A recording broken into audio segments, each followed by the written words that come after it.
Pemirsa, Organisasi Kesehatan Dunia (WHO) menyebut bahwa kenaikan kasus konfirmasi positif COVID-19 yang melesat tinggi di Indonesia diiringi lonjakan angka kematian harus direspon langkah cepat oleh pemerintah. Apa saja langkah dan strategi yang perlu, sudah dan akan diambil oleh Indonesia? Kita akan membahasnya bersama dengan Kepala Biro Komunikasi dan Pelayanan Masyarakat Kementerian Kesehatan, Widiawati. Terima kasih Bu Widiawati telah bergabung bersama kami dalam Prime Time. Bu Widiawati, ini kalau kita lihat Direktur Eksekutif Program Emergency WHO yaitu Michael Ryan tadi menyebut bahwa minggu lalu ini Dirjen WHO telah berkomunikasi dengan pejabat senior Indonesia terkait dengan tingginya penambahan kasus positif dan juga angka kematian COVID di Indonesia. Ini apakah memang sudah ada pembahasan seperti tersebut atau seperti apa yang pembahasan tersebut?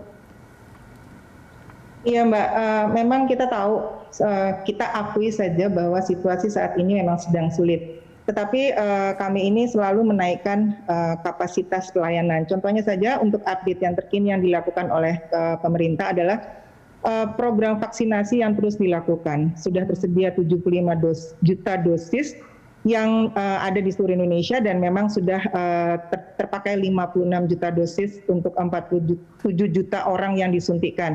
Jadi masih ada sisanya yang itu tadi suntikan pertama, jadi masih ada sisanya yang bisa dilakukan untuk suntikan kedua. Dan juga nanti akan ada datang 30 juta dosis untuk percepatan. Memang kita selalu sampai saat ini terus menaikkan kapasitas pelayanan untuk masyarakat.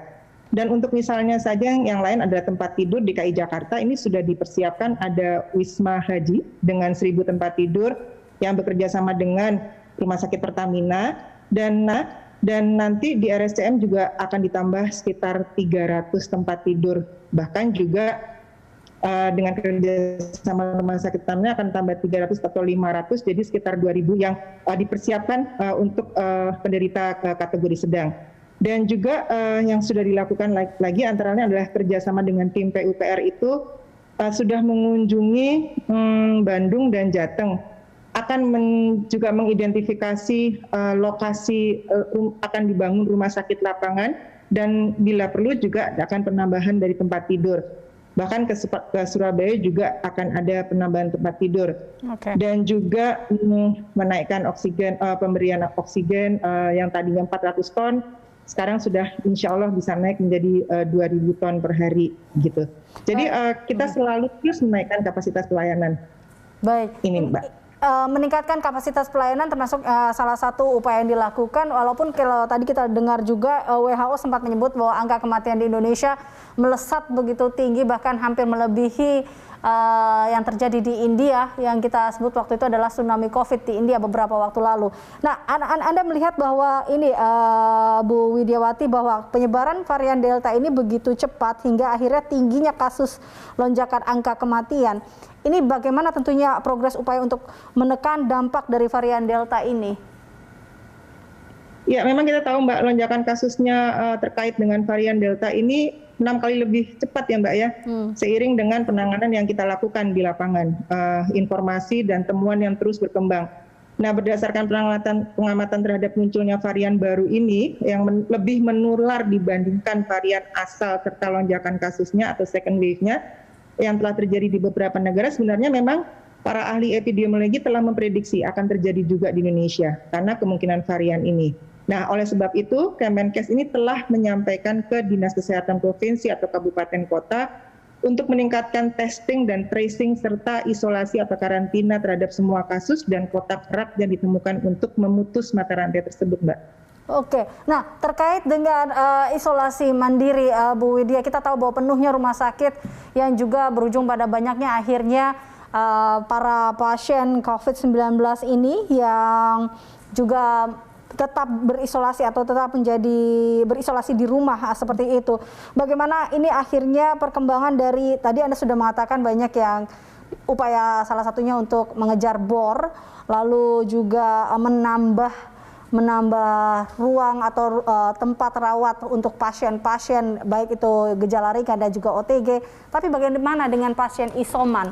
Ini bagaimana pengawasan dengan pasien isoman yang kita lihat jumlah meninggalnya juga lebih banyak belakangan ini? Ya, memang keterbatasan rumah sakit itu membuat pemerintah memang membuat beberapa strategi ya Mbak ya. Jadi kalau tadi selain menambah kapasitas tempat tidur hingga 40%, pemerintah juga buka tempat-tempat yang isolasi mandiri. Di antaranya ada Rumah Susun Nagrag, ada di Pasar Rumput, ada di Asrama Haji Pondok Gede, serta kita sudah menunjuk 3 rumah sakit, yaitu Rumah Sakit Persahabatan, Sulianti Saroso, dan Fatmawati menjadi rumah sakit khusus COVID. Selain itu juga pemerintah itu menjaga agar pasokan obat dan alat kesehatan tetap stabil.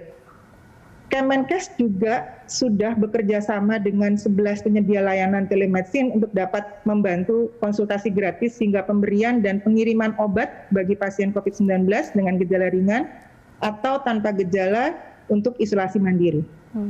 Oke, baik. Nah, ini kita lihat kembali ke data lagi Bu Widiawati bahwa ini sudah 2 kali ya penambahan kematian secara harian kita tembus di atas 1.000 dalam 2 pekan terakhir, dan mayoritas angkanya ini berkisar 800-an dan juga 900-an. Prediksinya seperti apa sih Bu dengan penerapan PPKM darurat saat ini yang dijadwalkan akan berakhir 20 Juli dan 20 Juli yang berarti artinya tinggal 4 hari lagi? Iya, jadi memang kita sudah mengubah zonasi yang tadinya kan kalau PPKM darurat dan yang tadinya angkanya kasusnya menjadi itu jadi gini, seiring dengan kenaikan jumlah tes dan adanya perbaikan sistem pencatatan dan pelaporan, diberlakukan juga verifikasi secara otomatis langsung dari laboratorium pemeriksa yang menghubungkan atau menghilangkan proses verifikasi berjenjang. Sehingga laporan itu lebih transparan dan tepat waktu. Dan untuk PPKM darurat ini memang lonjakan ini diharapkan tidak terjadi amat sangat tinggi. Jadi 5M diterapkan, protokol kesehatan, kemudian vaksin, yang belum vaksin cepat vaksin, dan tinggal di rumah. Jadi PPKM darurat ini harus dilaksanakan secara ketat. Baik Bu Widiawati, terima kasih telah bergabung bersama kami dalam Prime Time. Pemirsa, demikian Kepala Biro Komunikasi dan Pelayanan Masyarakat Kementerian Kesehatan Widiawati.